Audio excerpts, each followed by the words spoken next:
Paano kaya tatalunin ang isang Song Jinwoo? Dahil first time ata itong mangyari na mayroong isang hunter na kayang i-clear ang dalawang high rank gate ng sabay at mukhang wala na atang makakabreak pa ng record na ito. Matapos ang laban sa pagitan ni Bero at Hunter Cha Hae-in, lumipat ang eksena sa Federal Bureau of Hunter. Humingi ng paumanhin ng Deputy Director na si Michael Corner at Mrs. Selner sa kanilang direktor na si David Brennan dahil hindi nila napapirma ng kontrata si Song Jinwoo. Tugon ng direktor, hindi daw sila ipinatawag para humingi lang ng paumanhin. Ipaliwanag daw nila kung ano ang nangyari. Ayon daw kay Mrs. Selner, si Song Jinwoo ay isa sa mga king, kaya nagulat ang direktor kung ang ibig bang sabihin nito si Song Jinwoo ay mayroong kapangyarihan ng isang national level hunter.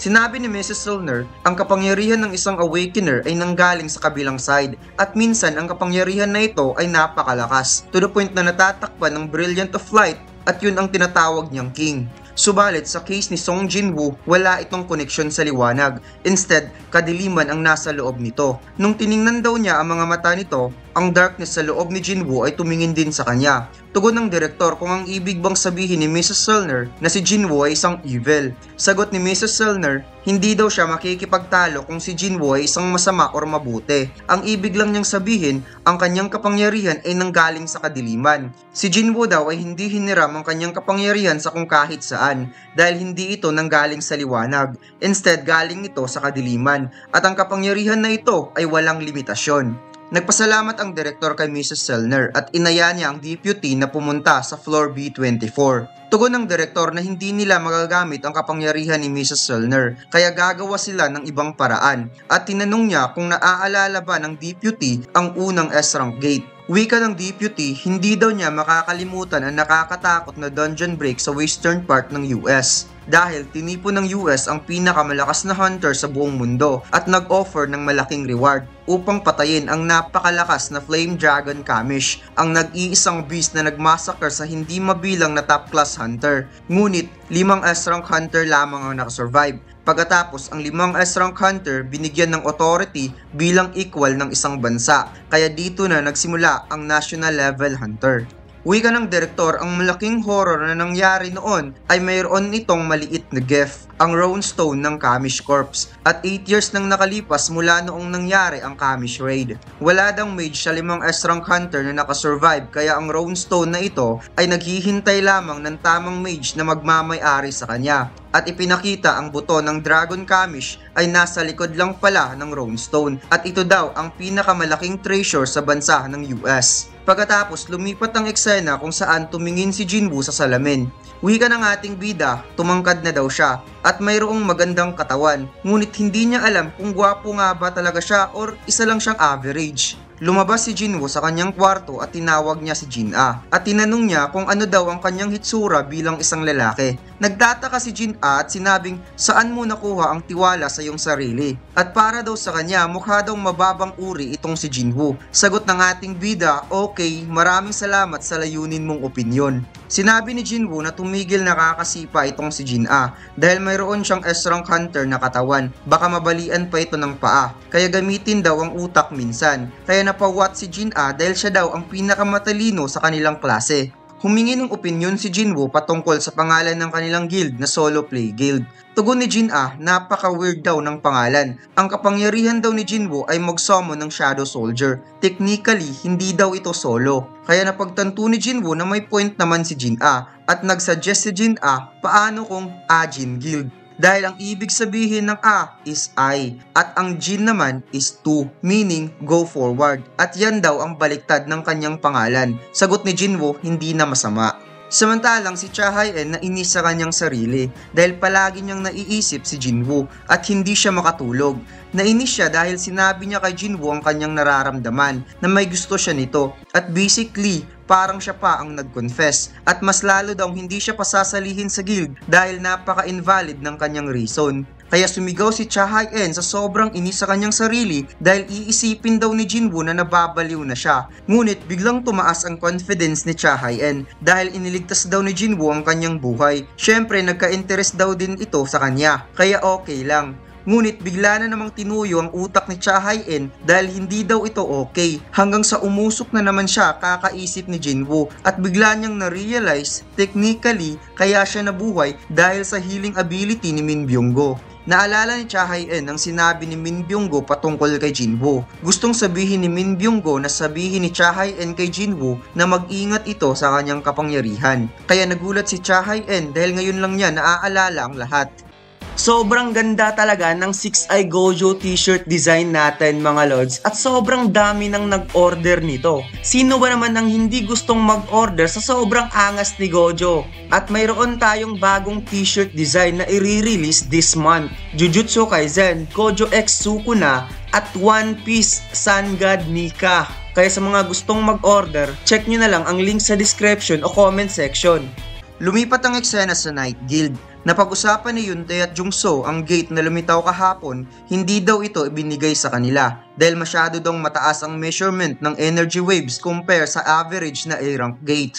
Sinabi ni Jungso hindi talaga nila pwedeng kunin yun dahil pwede nilang ikamatay kung hindi sila mag-iingat. Tugon ni Yuntae, ang sitwasyon daw ngayon ay nagiging komplikado dahil kini-question daw ng mga tao kung bakit sila nabibilang sa top 5 guilds kung isang A-rank gate hindi nila kayang i-clear. Sagot ni Jungso, ang problema daw sa mga ordinaryong tao, iniisip nila na ang gate ay same lang sa identical level ng mga hunter. Tugon ni Yuntae, kung hindi daw nila kukunin yun, baka makuha pa ang gate na yun sa Fame Guild. Biglang uminit ang ulo ni Jungso at sinabi na ang ibig bang sabihin ni Yuntae na isosurrender na lamang nila ang gate na nasa bakuran lang nila. At mukhang may hidwaan talaga itong si Jungso at madungok mga lods. Sinabi ni Jungso, in terms of quality and quantity, ang kanilang guild ay pareho lang sa ibang major guild. Ngunit dahil sa nag-iisang S-rank hunter, ang nakikita ng mga tao, malaki ang pinagkaiba nito. May biglang sumali sa kanilang usapan at sinabing, paano kung makikipag-alyansa sila sa ibang guild?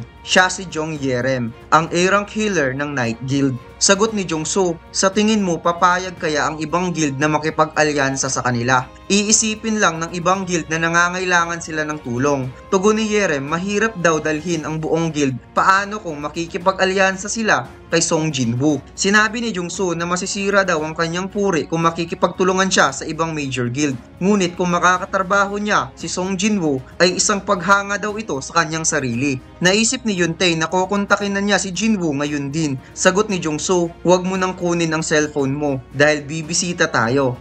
Lumipat ang eksena sa office ni Jinwoo. Nakapag-decide na si Jinwoo na ang pangalan ng kanilang guild ay Ajin Guild. Masayang masaya si Jinwoo dahil napakaganda daw ng pangalan at mukhang yan na ang official na gagamitin nila basta huwag lang ang solo play guild. Nakapag-decide na ang dalawa sa pangalan ng kanilang guild at ang problema na lamang nila ay ang isang empleyado. Nagtanong si Jinwoo kung ano ang nangyari kay Cha Hae-in kahapon. Sagot ni Jinwoo, sa tingin daw niya hindi pwede si Cha Hae-in dahil hindi siya ang taong kailangan niya. Nagulat si Jinwoo dahil ito daw ay isang S-rank hunter at marami ng accomplishment at napakaganda pa. Wala na daw ibang aplikante na mas hihigit pa kay Cha Hae-in. Kaya tinanong niya ito kung ano bang klaseng tao ang hanap ni Jinwoo. Sinabi ni Jinwoo na kailangan daw niya ang isang taong mayroong hunter license na interesadong magtrabaho sa guild at mapagkakatiwalaan. Kaya naisip ni Jinwoo mukhang mayroon siyang naisip na tao. Biglang may kumatok sa pintuan at binuksan ito ni Jinwoo. Naisip niya na baka si Cha Hae-in na naman. Ngunit nakita niyang ang mga taga Night Guild at nagpakilala si Jungso bilang guild master. Ipinakita ng Night Guild ang video footage ng gate na sobrang laki. Wika ni Jungso, ang physical na laki ng gate ay palaging hindi magkakapareho. Isa daw itong high rank A-rank gate at ito daw ang pinakamalaking gate na lumitaw sa lugar ng Busan. Kaya biglang naisip ni Jinwoo si Miss Juhe na nakatira ngayon sa Busan at ililibre daw niya ito ng sushi. Inimungkahi ni Jungso na sumali si Jinwoo sa kanilang attack force dahil dinideny sila ng association na i-handle ang gate since wala silang S-rank hunter. Habang si Yerem iniisip na magpapa-autograph daw siya kay Song Jinwoo. Tugon ni Jungso, normally ang hatian ng isang S-rank hunter ay nasa 10%, kaya gagawin daw nila ito ng 20%. Sagot ni Jinwoo na gagawin nila itong 50-50 at mag-cooperate siya hindi bilang isang individual, kundi bilang isang guild since kakatayo lang nila ng kanilang Ajin Guild. Naisip ni Jung-soo na sa murang edad ni Jinwoo magaling na makipag-negotiate sa business. Kaya sinabi niyang papayag siya sa 50-50 basta si Jinwoo ang bahalang tumarbaho sa dungeon boss. Nagkasundo na ang dalawang grupo at inimungkahi ni Jung-soo na simulan na nila bukas ang raid. Since malayo ang Busan, kaya nagmungkahi itong sumama na lamang si Jinwoo sa kanila. Sagot ng ating bida, mayroon pa siyang business na gagawin, kaya magkita na lamang sila bukas. Napansin ni Yoon-tae na gumalaw ang shadow ni Jinwoo, kaya sinabi ni Jung-soo baka lasing lang daw itong si Yoon-tae. May biglang tumawag kay Jinwoo kaya nag-excuse muna siya. Ito pala ay ang kanyang ina, na gusto lamang marinig ang boses ng kanyang anak, kaya nagsuggest si Jinwoo na sabay na silang maghapunan sa bahay. Kinabukasan sa Gwangnali Bosan, handa na ang lahat ng hunter ng Night Guild, habang si Jinwoo wala pa rin at 5 minutes na lamang ang natitirang oras, magsisimula na sila. Samantalang napansin ni Jinwoo na madilim ang kalangitan, kaya nag-aalala siya kay Jin-ah dahil baka wala itong dalang payong at binanggit ang salitang shadow exchange. Lumipat ang eksena sa school ni Jin-ah. Inatasan ng 3 estudyante na linisin ang art room. Pagpasok nila, nakita nila itong sobrang dumi dahil isang semester na hindi ito nalinis. Biglang napansin ng isang estudyante na mayroong gate sa gilid. Lumapit ang isang estudyante at sinabing hindi daw sila dapat matakot dahil 7 days pa bago magkaroon ng dungeon break. Napatingin ang dalawang estudyante dahil buong semester hindi nabuksan ang art room at ngayon lang nila napansin na mayroon palang gate sa loob. Nagkaroon ng crack ang gate at biglang lumabas ang malaking kamay at ginrab ang ulo ng estudyante. Pagkatapos piniga ito habang humihingi ng tulong hanggang sa sumabog na talaga ang ulo ng estudyante at lumabas ang monster. Patay na ang 3 estudyante at nakalabas na ang monster at mukhang ang mga monster na ito ay mga orcs ngunit kulay green.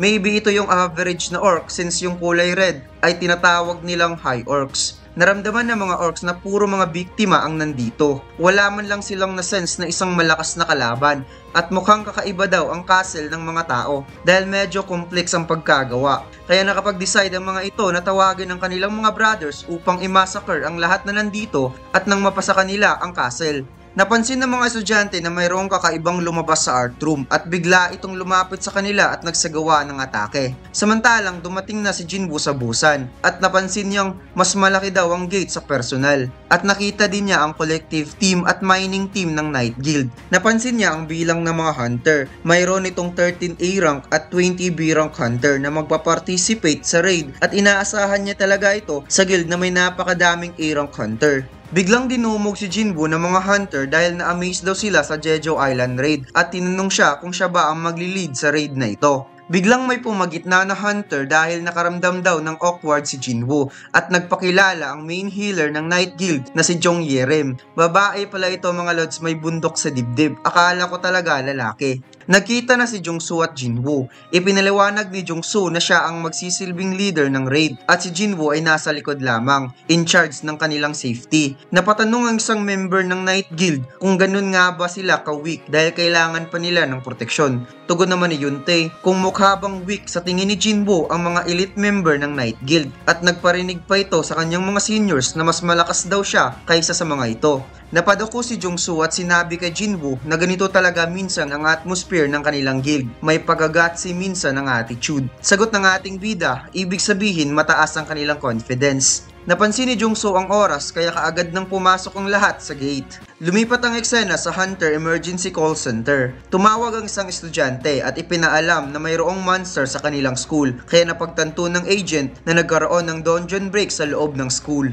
Tinanong ng agent kung nasaan ang estudyante ngayon. Sagot nito na nagtatago daw siya dahil may naririnig siyang ingay at malapit na daw siyang mamamatay. Wika ng agent na kumalma lang ito. Ang hunters ay papunta na dyan. Sagot ng estudyante, kapag kumalma daw siya, hindi na siya mamamatay. Tinanong ng agent kung anong klaseng monster ang nandyan sa school at kung pwede, describe daw ito. Sagot ng estudyante, ang kanilang katawan ay pareho ng tao, ngunit ang mukha ay pangit at mayroon itong green na balat. Biglang pinagpapawisan ng agent dahil napagtanto niyang isa itong orc at kinonfirm ng estudyante na isang orcs ang kanyang nakita. Kaya napasigaw ang agent na tumakbo na kaagad dahil ang orc ay may kakayahang humanap ng biktima sa pamamagitan ng pag-amoy. Ngunit huli na ang lahat dahil ang estudyante ay sumigaw ng tulong dahil ayaw pa niyang mamatay. Nagkagulo na ang buong school. Nagsisitakbuhan ng lahat. Kumalat ang dugo at maraming namatay na estudyante. Sinabi ng isang orc na nawalan daw sila ng halos kalahating biktima. Sagot ng isa, okay lang. May marami pa sa itaas. Napansin ng orc na gumawa ng harang ang mga estudyante para hindi sila makadaan. Ngunit wala daw itong kwenta. Kaya nakapag-decide na pupuntahan nila ito sa itaas para patayin ng lahat. Nilagyan ng maraming upuan ang kanilang pintuan at naghanda ng sandata ang dalawang estudyante, isang silya at isang mopstick. Winasak ng orcs ang pintuan at kaagad itong nakapasok, habang ang isang estudyante sumubok na tumakas papunta sa isang pintuan. Ngunit nang doon pala ang isa pang orc naghihintay lang ng tamang pagkakataon, kaya wasak tuloy ang ulo ng estudyante. Napansin ng mga orcs na mayroong taong nagtataglay ng magic energy at uunahin daw nila ito, habang si Jin at Songyi sobra nang natatakot at tinawag niya sa kanyang isipan ang kanyang kuya Jinwoo.